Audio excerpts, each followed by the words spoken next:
आणि एक महत्त्वाची बातमी बिहारमधून येतेय। बिहारमध्ये विद्यार्थ्यांच्या समर्थनार्थ आरजेडीचं आंदोलन सुरू झालेलं आहे। पोलिसांनी तेजस्वी यादव यांना ताब्यात घेतलंय। आंदोलकांना पांगवण्यासाठी वॉटर कॅननचा वापरही करण्यात आलेला आहे। आंदोलकांनी बॅरिकेड्स तोडलेले आहेत आणि पोलिसांवर बाटल्या देखील फेकल्या। विद्यार्थ्यांच्या समर्थनार्थ आरजेडीचं हे आंदोलन सध्या सुरू आहे। अधिक माहिती अभिजित पाटील यांच्याकडून घेणार आहोत। अभिजित, नेमकं कशासाठी हे आंदोलन सुरू आहे आणि काय सध्याची तिथली स्थिती? आपण जर बघितलं तर आरजेडी कडून आज राजभवनावर मोर्चा काढण्यात येत होता। खरं तर हा विद्यार्थ्यांच्या विविध प्रश्नांसंबंधित तसेच युवांना मिळणाऱ्या रोजगारांसंबंधी हा मार्च होता। मात्र हा आरजेडी कडून मार्च आयोजित केला होता। खरं तर हा विद्यार्थ्यांसाठी मार्च असल्याचं सांगितलं जात होतं।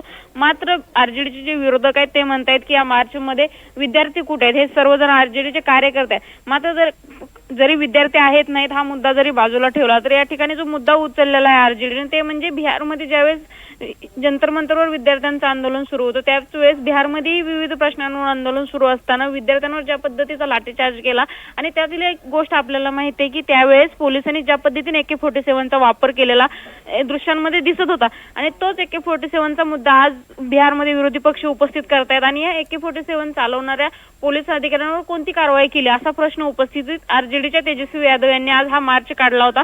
मात्र पोलिसांनी या पूर्ण मार्चला राजभवनापाशी जाण्यापासून रोखलेलं आहे आणि त्यामुळे पोलीस या ठिकाणी आता पाण्याचा मारा करताना दिसून येत आहेत। नक्कीच, मात्र सध्या आपण बघतोय प्रचंड आक्रमक झालेले आहेत हे सगळे कार्यकर्ते।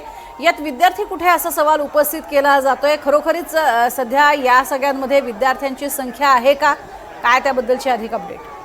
खरं तर पाहायला गेलं तरी की विद्यार्थी जसं स्पेसिफिक पाहायला गेलं तर विद्यार्थ्यांच्या मागण्यांसंबंधित आणि विद्यार्थ्यांच्या रोजगार मिळवण्यासाठी मोर्चा, त्यामुळे विद्यार्थ्यांची संख्या किती आहे हा प्रश्न तिला बाजूला राहिला तरी आपण पाहू शकतो की सध्या देशातलं एक प्रकारचं वातावरण बदललंय।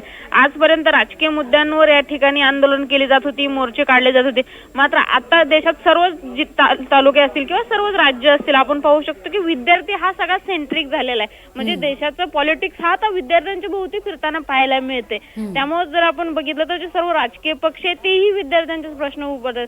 खरं तर हे आंदोलनाने विद्यार्थ्यांचे प्रश्न सुटतील एवढीच अपेक्षा। नक्कीच, तुर्तास धन्यवाद अभिजित या संपूर्ण सविस्तर माहितीसाठी।